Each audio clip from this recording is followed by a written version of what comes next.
You ask Tiger to solve. This deals with linear equations with one unknown.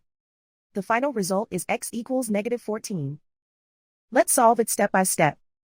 Group all constants on the right side of the equation. Add 3 to both sides.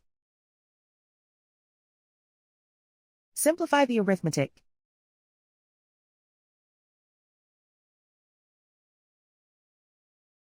Isolate the x. Multiply both sides by 7. Group like terms.